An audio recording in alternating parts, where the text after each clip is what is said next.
اما بعد اعوذ باللہ من الشیطان الرجیم بسم اللہ الرحمن الرحیم۔ اللہ کا بہت احسان ہے جی، ہمیشہ کی طرح آپ لوگ بہت ہی شارٹ نوٹس پہ تشریف لاتے ہیں، اور یہ اللہ پاک کا خصوصی کرم ہے کہ روز اول سے جب ہم نے پہلا ایونٹ سائٹ پہ کیا اور لوگ ہمارے بارے میں کہا کرتے تھے کہ یہ کرائے کی زمین ہے جہاں یہ ایونٹ کر رہے ہیں، اور پھر بڑا عرصے تک وہ کہتے رہے اور ہم ان کو سمجھاتے رہے کہ کرائے کی زمین نہیں ہے، ندیم صاحب نے میرے آنے سے پہلے اس کا بیانہ کیا ہوا تھا۔ الحمدللہ جی، اللہ نے اس وقت بھی ہمارا بھرم رکھا، عزت رکھی، اور وہ دن اور آج کا دن، پہلے دن بھی یوں ہی الحمدللہ ایک جمع غفیر تھا، آج بھی اسی طرح آپ سب افراد یہاں جڑے ہیں، ہمارے ساتھ کھڑے ہیں۔ ندیم اعجاز صاحب کی اور میری ملاقات میں اکثر لوگوں کو بتاتا ہوتا ہوں کہ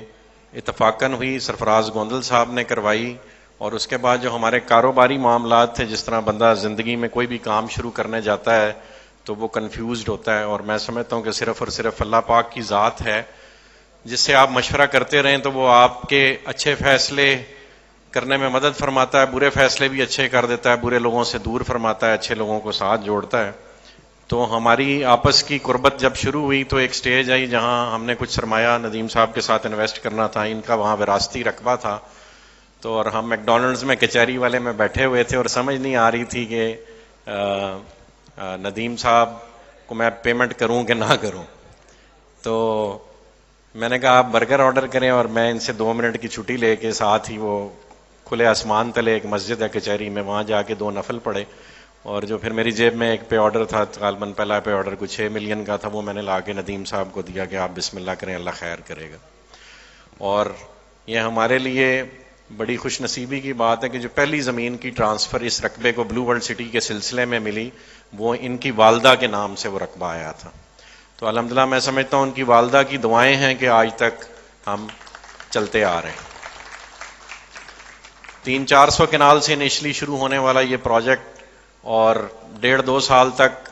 میں ندیم صاحب سے بار بار یہ سوال کرتا تھا، ندیم صاحب ہم کام تو کر رہے ہیں، زمین کہاں ہے؟ تو ندیم صاحب کہتے تھے جب میں زمین کھولوں گا نا تو آپ کے ہوش اڑ جائیں گے، اور پھر ہم نے وہ دن دیکھا کہ ہمارا ہی نہیں، اس ملک کے بڑے بڑے ڈیولپرز کے ہوش اڑ گئے،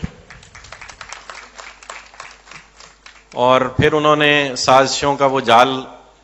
بننے کی ایسی ایک روایت پکڑ لی کہ آج دن تک الحمدللہ ہم کوئی کام کرتے نہیں ہیں، اس سے پہلے وہ ہمیں اس کام کے حوالے سے مشہور کر دیتے ہیں، اور الحمدللہ اللہ پاک آسانی فرماتا ہے، ہمارا ایونٹ ہونے سے پہلے ہمارا مال بک جاتا ہے۔ تو یہ اللہ پاک کا خصوصی کرم ہے کہ آپ لوگ ہمارے ساتھ جڑے ہوئے ہیں، اور لگاتار ڈیلیوری کا ایک کنٹینیوس پروسیس ہے۔ بلو ورلڈ سٹی کی جتنی بھی ڈیزائننگ ہے، میں سمجھتا ہوں، یا اس کا جو بزنس ماڈل ہے، اس کا سب سے اہم فیکٹر یہ ہے کہ اس پروجیکٹ کے ساتھ جڑے ہوئے ہر فرد کے لیے اس میں ایک پلانڈ انسینٹیو رکھا گیا ہے، وہ بے شک ریالٹر ہو، وہ بے شک اینڈ یوزر ہو، وہ اونرز ہوں، وہ اس کے امپلائیز ہوں، وہ ڈیولپمنٹ کی ٹیم ہو۔ تو جو اللہ پاک کا ایک طریقہ کار ہے کہ اللہ پاک بانٹنے سے اور دیتا ہے، تو بلو ورلڈ کی کامیابی کا جو راز ہے وہ صرف اور صرف اللہ پاک کے اذن سے اس کے بانٹنے کے پروسیس میں رکھا گیا، اور الحمدللہ جس دیانتداری سے ندیم اعجاز صاحب، نعیم اعجاز صاحب کی محنت، ان کی بہادری کا ذکر نہ کیا جائے تو وہ بالکل بھی حق نہ ہوگا۔ اور ندیم صاحب نے یہ کام شروع کیا، اور نعیم اعجاز صاحب کو اسپیشلی انہوں نے دبئی سے بلوایا، اور بہت ورک لوڈ تھا، تو انہوں نے نعیم صاحب کی جو قابلیت ہے اس کا استعمال کرنے کے لیے انہوں نے ان کو وہاں سے بلایا۔ اور ندیم بھائی کو میں نے اپنی زندگی میں جو میں نے 2 بہادر انسان موقع پہ کام کرتے دیکھے، ورنہ کلیمنٹ تو کئی لوگ ہوتے ہیں بہادری کے، لیکن 2 بہادر انسان جو میں نے موقع پہ دیکھے، وہ پہلے ندیم اعجاز صاحب ہیں اور دوسرے نعیم اعجاز صاحب ہیں، کہ دشمنوں کے شر اور قابضین کی گولیوں میں، چلتی گولیوں میں ایک بندہ چلا جائے، اس کے پاس گاڑی ہے نہیں ہے، اسلحہ ہے نہیں ہے، کوئی بلٹ پروف گاڑی ہے نہیں ہے، ایسے بیچ میں کئی واقعات ہوئے جہاں پہ پولیس بھی بے بس تھی، اور انہوں نے نعیم صاحب کو کال کی کہ خدا را ہمیں یہاں آ کے زندہ نکال کے لے جائیں۔ تو اللہ کا احسان ہے، ایک بہت لمبی داستان ہے اس حوالے سے، اور اللہ پاک نے ہمیں ہر جگہ سرخرو فرمایا ہے. اور آج ان کی محنتوں کا، ان کی پوری فیملی کا، وسیم اعجاز صاحب ندیم صاحب کے چھوٹے بھائی ہیں. پہلا کوئی بندہ زخمی ہوا تھا اس پروجیکٹ کے لیے تو وہ نہیں اپنا وسیم اعجاز صاحب تھے، اور انہوں نے یہاں پیٹ میں پہلی بلٹ لی، اور میں اتفاقاً اس وقت ملک سے باہر تھا. تو یہ سب کچھ دیکھنا پڑتا ہے، اور یہ دیکھا ہے ندیم اعجاز صاحب اور ان کی فیملی نے. اس کی وجہ سے ہم آج یہاں کھڑے ہو کے سینہ ٹھوک کے کہتے ہیں کہ ہمارا 1.5 لاکھ ہو گیا ہے اور 5 لاکھ کنال ہو گیا ہے. یہ خالہ جی کا واڑہ نہیں ہے. تو خصوصی تالیاں ان کی پوری فیملی کے لیے، ندیم اعجاز صاحب کے لیے، نعیم اعجاز صاحب کے لیے. میرا بینگ آرکیٹیکٹ یا میری فیملی کا، بریر صاحب کا یا ایون سرفراز صاحب کا، ہمارا تو وہ کام ہے جو سارے لوگ کرتے ہیں. وہ وین ازیوم کرتے ہیں، اس کو ایگزیکیوٹ کرتے ہیں، لیکن وہ تب ممکن ہے جب زمین اور یہ سرکمسٹانسز وہاں اویلیبل ہوں اور آپ کو پتا ہو کہ یار اچھا میری سرحدوں کی حفاظت کرنے کے لیے جہاں باز لوگ کھڑے ہیں، تبھی یہ ممکن ہے. ورنہ جو میں پنڈی کا کلچر دیکھ رہا ہوں، لاہور میں ہمیں ایسا اتفاق نہیں ہوا، وہاں بھی ہم پروجیکٹ کر رہے ہیں، لیکن یہاں پہ کلچر اور اتنے پاور کوریڈورز ہیں کہ ہر بندہ صرف آپ کو ذبح کرنے کے لیے بیٹھا ہوا ہے. اور یہ اللہ پاک کی ذات ہی ہے جو ان کی بہادری اور آپ سب لوگوں کی محبت کا دفاع کیے ہوئے ہیں. اب ہم اپنے نئے بلاک کی طرف آ جائیں جی. جس طرح آپ کو سرفراز گوندل صاحب نے بتایا کہ اوورسیز بلاک اور جنرل بلاک ہم کلوز کرنے کا اعلان کر چکے ہوئے تھے. 31 واز دا لاسٹ ڈیٹ. میں ان کی بات کو بالکل اسی طرح جس طرح انہوں نے بیان کیا اسی طرح منو آنر ہم کر رہے ہیں، اور وہ ایسے ہو چکا ہے. آج کے بعد کوئی اوورسیز بلاک اور جنرل بلاک کی خدارہ نہ ہمارے پاس ریکویسٹ لے کے آئے، نہ ہم انٹرٹین کرنے کی پوزیشن میں ہیں. آپ کے جو معاملات ٹل ڈیٹ ہیں، مثلا پچھلے 2-4 دن میں جنہوں نے ہمیں کوئی سبمیشنز دینی تھی کسی بھی وجہ سے نہیں دے پائے، وہ اگلے 24 گھنٹے میں اپنے معاملات کلوز کر لیں. اس کے بعد کسی قسم کی کوئی بھی کمٹمنٹ آنر نہیں ہوگی اور وہ آگے سپورٹس ویلی کی طرف ریفر کر دی جائے گی. جتنا مٹیریل مارکیٹ میں کوئی رہ گیا ہے، ہم بہت دفعہ لوگوں کو ریکویسٹ کر چکے ہیں وہ سبمٹ کرائیں، پھر بھی انہوں نے بہت اچھی مرجنگ پالیسی دی ہے. اور یہ اسی طرح کی مرجنگ پالیسی ہے جس کی وجہ سے آج بلو ورلڈ ہے، اور بلو ورلڈ سے جڑے ریالٹرز جو ہیں وہ الحمدللہ، جو بہت سے لوگ ہیں خود بتاتے ہیں، میں نہیں کہتا، کہ ہم یہاں کوئی کہتا ہے پیدل آیا تھا، کوئی کہتا تھا میں بائک پہ آیا ہوں، کوئی کہتا ہے میں مہران پہ آیا ہوں، آج سب لینڈ کروزرز پہ پھر رہے ہیں. تو یہ وہی مرجنگ کی برکات ہیں جو دوبارہ آپ کے لیے دروازے کھول دیے گئے ہیں. تو ابھی جو کوئی لینڈ کروزرز میں ہیں اور جہازوں کے چکر میں ہیں وہ دوبارہ جو ہے نا متوجہ ہوں. اور سپورٹس ویلی کا یہ جو یہ وہ امیج لگائیے گا جو پہلے تھا.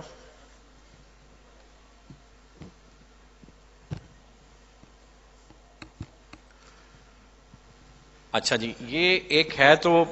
کانسیپٹ ہے جو ہم نے دنیا کے ڈفرینٹ مانیومنٹس، جو ہمارا طریقہ کار رہا ہے کہ ہم نے ٹورزم کو پروموٹ کرنے کے لیے ڈفرینٹ جو مانیومنٹس ہیں دنیا کے وہ اٹھا کے اپنے ہاں ان کو ریپلیکیٹ یا ان سے انسپائر ہو کے کرنا شروع کیا. تو میں نے کہا اس کا آپ کو کانسیپٹ، یہ اسٹیڈیم ہے جی، اور یہ آپ جو وہ ٹارچ والی بلڈنگ دیکھ رہے ہیں، اور وہ پیچھے آپ کو ندیم صاحب کے فارم ہاؤس کے پیچھے جو پانی ہے یہ وہ ہے، اور یہ واٹر فرنٹ ہے. میں نے کہا شاید آپ لوگوں کو سمجھ نہ آئی ہو، میں بتا دوں. اور یہ بالکل ایسے ہی ہے، اگر آپ اس کو ہمارے میپ سے کنورٹ کریں نا اس کو، تو یہ اسٹیڈیم ہے جی، اور یہاں پہ مال ہے، اور وہ پیچھے واٹر فرنٹ ہے. یہ ریالٹی میں بھی اسی طرح، یہ امیج ریالٹی بیسڈ نہیں ہے، لیکن یعنی دنیا میں کہیں نہ کہیں بنا ہوا ہے، ہم اپنے ہاں بنانے لگے ہیں. اور یہ جو اسٹیڈیم ہے، کسی نے اس کی کاسٹ نہیں کوٹ کی جی، یہ کل کی ڈیٹ میں جو ڈالر کا ریٹ اور کھڑا ہونے کا نام نہیں لے رہا، یہ 9 ارب روپے کی لاگت سے انشاءاللہ بلو ورلڈ سٹی تعمیر کرے گی. اسی طرح جو واٹر پارک ہم بنانے جا رہے تھے اور اس کی پہلی جو کنسائنمنٹ آ رہی تھی وہ $32 ملین سے امپورٹ ہونی تھی، اور شکر ہے ہم نے اس میں سے کچھ پیمنٹ 150 کے حساب سے یا 175 کے حساب سے کر دی تھی. اب جو باقی کریں گے تو وہ واٹر پارک 2 ارب روپے کا بننا تھا، وہ آج کی ڈیٹ میں 5 ارب روپے کا ہو گیا بغیر بنے. تو اسی طرح برج العرب کی بلڈنگ، اگر آپ میں سے کوئی لوگ سائٹ پہ گئے ہیں تو الحمدللہ ہم اس کی تقریباً جو اس کی پلانڈ ہائٹ ہے وہ اراؤنڈ 400 فیٹ ہے، اور وہ راولپنڈی اسلام آباد کا ٹالسٹ سٹرکچر ہوگا انشاءاللہ. اور اس میں سے ہم 200 فیٹ صرف 3 مہینے کی قلیل مدت میں الحمدللہ اچیو کر چکے ہیں. اور باقی اگلے 2 سے 3 ماہ میں انشاءاللہ ہم اس کا باقی کا سٹرکچر بھی اچیو کر لیں گے. اور جہاں سردار ریاض صاحب نے کہا کہ گیٹ ایک کانسیپٹ تھا, پھر وہ ہم نے ریالٹی بنتے دیکھا, پھر ہارس مونیومنٹس ایک کانسیپٹ تھا, پھر وہ ریالٹی بنتے دیکھا. اسی طرح الحمدللہ برج العرب بھی سردار صاحب وہ بھی لسٹ میں شامل کر لیں. کدھر گئے سردار صاحب؟ اچھا وہ نظر نہیں آ رہا لائٹوں کی وجہ سے. تو 50% ہم سردار صاحب وہ بھی اچیو کر چکے ہیں. اور انشاءاللہ جو سپورٹس ویلی کا آغاز ہم نے آن گراؤنڈ اس کی ارتھ بریکنگ کرنی ہے, ویسے تو اس کی ارتھ لیولنگ اور جس طرح سے ڈیولپمنٹ بتائی یہاں آپ نے ویڈیو دیکھی کہ وہ کام سارا ہو رہا ہے. ارتھ بریکنگ ہم نے انشاءاللہ پہلے کرنی ہی اسٹیڈیم کی ہے, اور وہ یہ جیسے ہی بارشوں کا سپیل ختم ہوتا ہے تو انشاءاللہ ایک گرینڈ ایونٹ سائٹ پہ کریں گے, اور نعیم بھائی کے ہاتھوں سے انشاءاللہ اس کی بنیاد رکھوائیں گے انشاءاللہ. آخر میں بس آپ سب سے یہی ریکویسٹ ہے کہ مارکیٹ میں ڈفرینٹ قسم کی ریومرز ڈفرینٹ ٹائمز پہ ہمارے بارے میں گردش کرتی رہتی ہیں. یہ ایک مشکل کام ہے, اور جیسے اس ملک کو چلانا ایک مشکل کام ہے لیکن ہو رہا ہے الحمدللہ, اسی طرح بلو ورلڈ سٹی کو چلانا ایک مشکل کام ہے. اور جتنے مخالفین اس ملک کے ہیں اتنے کو اللہ پاک نے ہمیں پنڈی میں بھی دیے ہیں اکیلے سے, تو وہ بھی جڑے ہوئے ہیں ہمیں, اور ہم بھی کام کو جڑے ہوئے ہیں. اور اللہ پاک کا ہی کرم ہے کہ ہم ابھی تک بچے ہوئے ہیں, اور یہ پروجیکٹ بھی بچا ہوا ہے. یہ آپ لوگوں کی دعائیں ہیں. اور میں دین اگین اپنی ہر گفتگو میں اللہ پاک کا ذکر اس حوالے سے ضرور کرتا ہوں کہ اب تو ویسی ساری دنیا کو نظر آنے لگ پڑا ہے کہ جب دنیا کے سارے پولیٹیکل سٹرکچرز فیل ہو گئے ہیں, اسپیشلی ہمارے ملک میں ڈفرینٹ کیے ہوئے تجربے فیل ہو گئے ہیں, تو کیا ہی اچھا ہو. ہم سارے حج بھی کر کے ہیں, سردار صاحب بھی بڑے اس وقت چارجڈ ہیں ریلیجیس موٹیویشن کے ساتھ, کہ ہم اللہ پاک سے یہ عہد کریں کہ وہ ہمیں کمایا ہوا اپنا تمام مال اس کے دین حق کو قائم کرنے کے لیے خرچنے کی توفیق عطا فرمائے, اور اس کے لیے اپنا مال بھی, اپنی عزت آبرو اور اپنی کیپیسٹیز میں دی گئی تمام انرجیز صرف کرنے کی توفیق دے. اور کسی چیز کی پوچھ ہونی ہے یا نہیں ہونی, اس چیز کی لازمی پوچھ ہونی ہے, یہ میرے آپ پہ فرض عین ہے. تو جنرل باجوہ صاحب سے میں درخواست کروں گا ملک تھوڑی دیر کے لیے ہمارے حوالے بھی کر کے دیکھیں شاید ہم ڈیولپ کرنے میں کامیاب ہو جائیں. جزاک اللہ خیر جی, تھینک یو آل.